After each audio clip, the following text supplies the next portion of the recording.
Baiklah, untuk peran guru selanjutnya akan diperankan oleh Nur Afrianti Messi. Kepada Ibu Nur Afrianti Messi dipersilakan. Baiklah, tadi kita sudah membahas mengenai apa itu gerak, jarak dan perpindahan, apa itu kecepatan dan kelajuan, sampai dengan percepatan. Selanjutnya kita akan membahas tentang gerak lurus. Nah, sebelum masuk ke dalam materi gerak lurus ini, siapa yang dapat menjelaskan apa itu gerak lurus? Tadi kan kita udah membahas masalah gerak, kecepatan, jarak, sampai dengan percepatan. Nah, kira-kira menurut Ananda semua, apa yang dimaksud dengan gerak lurus itu? Belum ada yang bisa menjelaskan ya? Oke. Pernah tidak Ananda semua memperhatikan kereta api yang bergerak di atas rel? Gimana kira-kira lintasannya? Berbelok-belok tidak? Pernah, Bu. Lintasannya lurus saja, Bu.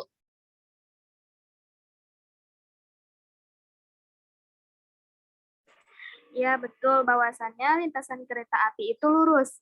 Karena lintasan yang lurus tersebutlah, maka kereta api itu mengalami yang namanya gerak lurus. Jika si masinis atau Pak supirnya menjalankan kereta api dengan kelajuan yang sama, maka kereta api ini akan menempuh jarak yang sama pula. Terbayangkan konsepnya dalam pikiran Ananda semua? Terbayang, Bu. Oke, dari peristiwa kereta api dapat kita simpulkan bahwasannya setiap benda yang bergerak dengan kecepatan tetap dikatakan gerak lurus beraturan. Nah, jadi syarat benda bergerak lurus beraturan itu apabila gerak benda menempuh lintasan lurus dan kelajuan benda tersebut tidak berubah-ubah. Nah, kita kan sudah menyinggung sedikit tentang gerak lurus beraturan. Jadi yang dimaksud dengan gerak lurus beraturan itu adalah gerak suatu benda pada lintasan yang lurus di mana pada setiap selang waktu yang sama, benda tersebut menempuh jarak yang sama. Dengan kata lain, perbandingan jarak dengan selang waktu selalu konstan atau kecepatannya konstan. Seperti pada grafik yang Ibu tampilkan ini. Nah, dari grafik di atas, coba Anda tentukan berapa jarak yang ditempuh pada saat T sama dengan 3 sekon, dan kecepatannya kan udah diketahui tuh 5 meter per sekon. Siapa yang bisa? Saya, Bu, menggunakan rumus jarak, yaitu kecepatan dikali dengan waktu. Jadi 5 meter per sekon dikali dengan 3 sekon, jadi jarak yang ditempuh itu 15 meter, Bu. Bagus sekali. Persamaan untuk gerak lurus beraturan atau yang disingkat dengan GLB ini hanya berlaku apabila gerak benda memenuhi grafik seperti gambar yang ini ya, Nanda. Nah, dari grafik bisa kita lihat juga jika T itu sama dengan 0, maka V juga sama dengan 0. Artinya, benda tersebut awalnya diam, baru kemudian bergerak dengan kecepatan 5 meter per sekon. Tidak menutup kemungkinan nantinya akan ada soal yang ketika kita mengamati benda itu sudah bergerak. Nah, sehingga benda tersebut telah memiliki kecepatan awal. Anggap saja S0. Dengan S0 menyatakan posisi awal benda dalam satuan meter. Di sini, Ibu akan memperlihatkan grafik hubungan antara jarak dengan waktu tempuh. Nah, dari grafik ini, siapa yang bisa menjelaskan maksud dari grafik ini? Izin menjawab, Bu.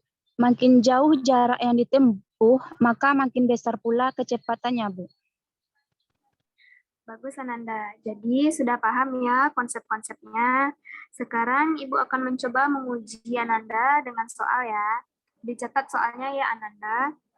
Soalnya ada sebuah mobil bergerak dengan kecepatan 50 km per jam.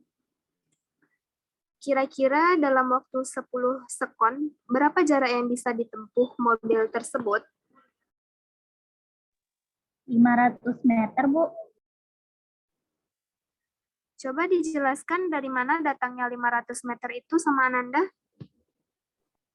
Dari perkalian kecepatan waktu, Bu. Kecepatannya kan 50 dikali dengan 10, jadi hasilnya 500, Bu.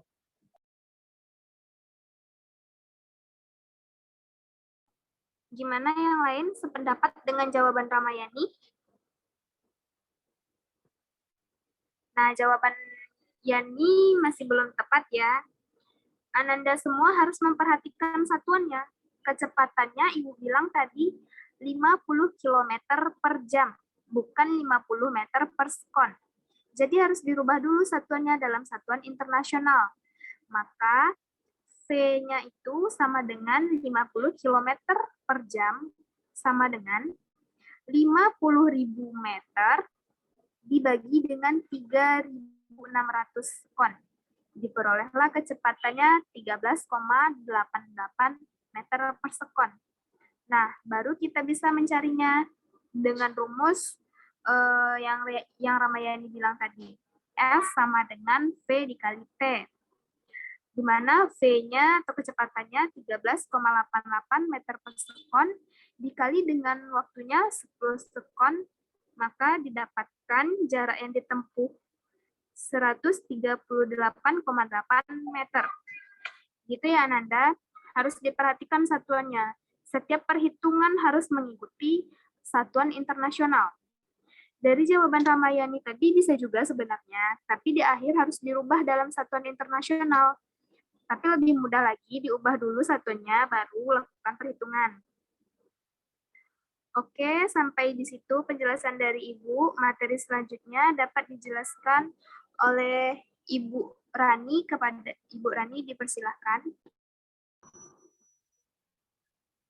Baiklah, apakah Ananda paham dengan materi sebelumnya tentang gerak lurus, beraturan atau GLB?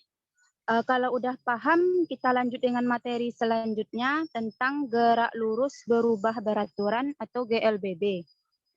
Coba Ananda bayangkan apabila sebuah sepeda bergerak menuruni sebuah bukit. Bagaimana kecepatannya?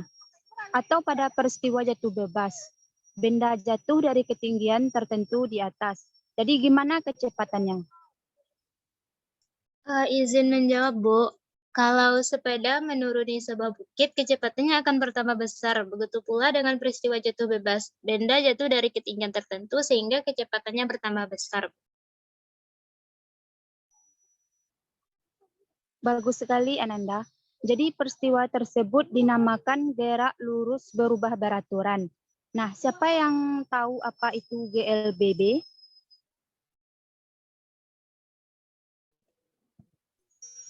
Ada yang bisa jawab? Saya, Bu. Menurut saya, gerak lurus berubah beraturan itu adalah gerak benda pada lintasan yang lurus dengan kecepatannya berubah secara teratur tiap detiknya, Bu.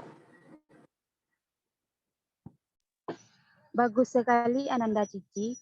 Jadi apakah Ananda masih ingat tentang perubahan kecepatan tiap detik adalah percepatan? Demikian pula pada GLBB, benda mengalami percepatan secara teratur atau tetap. Jadi GLBB itu adalah gerak benda mengalami percepatan. Jadi GLBB itu adalah gerak benda dalam lintasan garis lurus dengan kecepatan tetap. Jadi ciri umum GLBB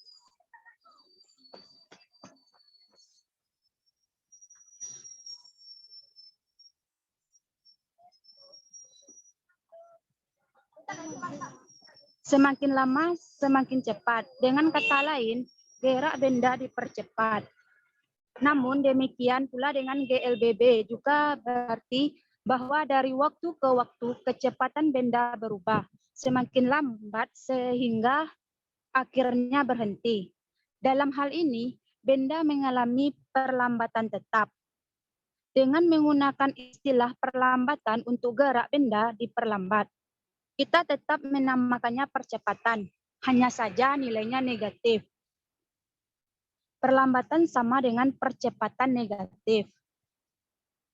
Hubungan antara besar kecepatan P dengan waktu pada garis gerak lurus berubah beraturan ditunjukkan pada gambar pada grafik di bawah ini. Besar percepatan benda A sama dengan theta V per theta T sama dengan V2 dikurang V1 per T2 dikurang T1. Dalam hal ini, maka V1 sama dengan V0, V2 sama dengan VT, T1 sama dengan 0, T2 sama dengan T. Sehingga A sama dengan VT dikurang V0 per T atau A kali T sama dengan VT dikurang V0. Akan didapatkan VT sama dengan A kali T ditambah V0, di mana VT adalah kecepatan akhir, satuannya meter per sekon. Percepatan meter per sekon kuadrat. V0 kecepatan awal, satuannya meter per sekon. T itu selang waktu sekon. Perhatikan bahwa selang waktu kecepatan benda berubah dari V0 menjadi VT, sehingga kecepatan rata-rata benda dapat dituliskan V sama dengan V0 ditambah VT per 2.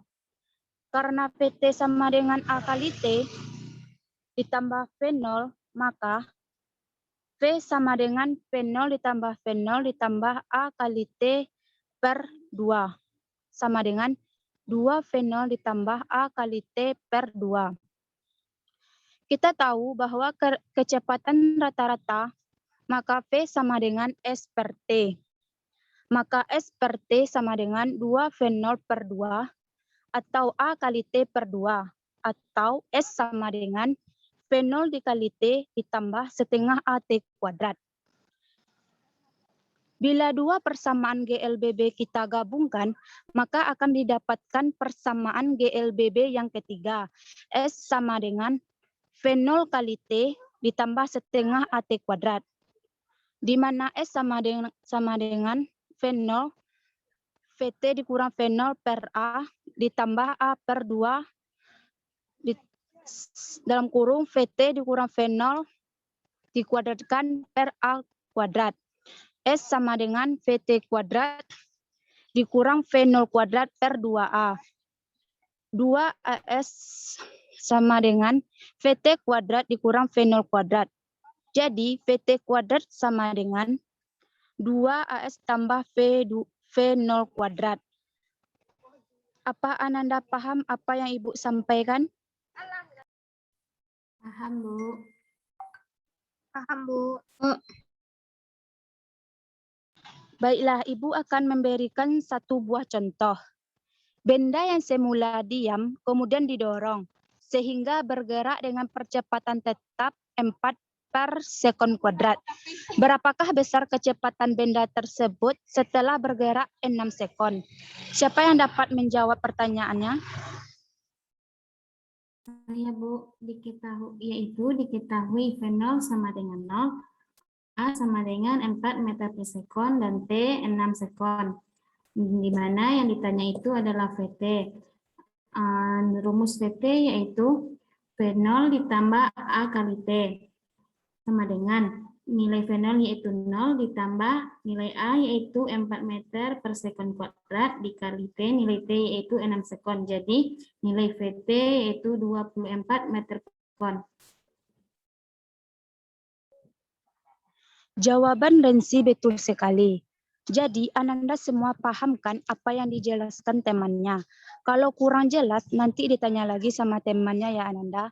Sampai di sini dulu materi dari Ibu. Saya kembalikan ke moderator.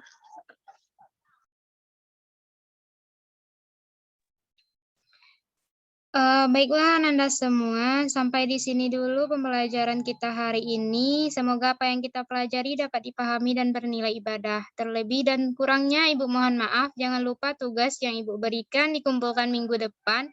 Ulangi lagi pembelajaran kita hari ini ya, biar Ananda semua lebih memahaminya. Ibu akhiri, Assalamualaikum warahmatullahi wabarakatuh. Selamat belajar di rumah ya Ananda. Waalaikumsalam warahmatullahi wabarakatuh. Baik, Bu.